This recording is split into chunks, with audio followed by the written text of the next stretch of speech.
محمد عمر قلت لحضراتكم. ادي الباص الامامي على طول الطويل والعمق، هو اللي مكمل هيجيبوا الرابع ولا ايه؟ لا لا لا لا لا لا لا لا لا لا لا لا لا لا بالاربعه باتت مقنعه. اهداف ونجاح ومحمد عمر، اي روعه اي ابداع، الاثنين ليهم في صناعه المتعه باع. الله الله الله الله الله الله الله. 4-2 كرة القدم كما يجب أن تكون. السليتي النجم التونسي اللي تألق، فرصة هدف أول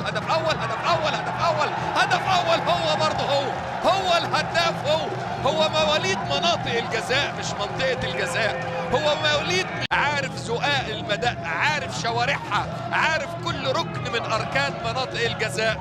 قلت لحضراتكم هو واحد من أهم مواليد مناطق الجزاء في المنطقة العربية، كل المنطقة العربية. الخامس يا بغداد،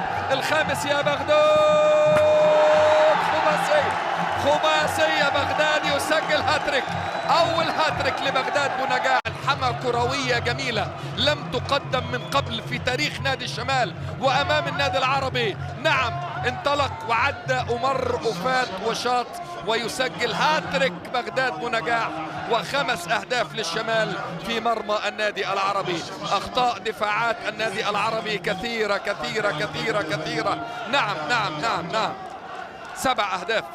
7 أهداف وبالأمس 13 هدف.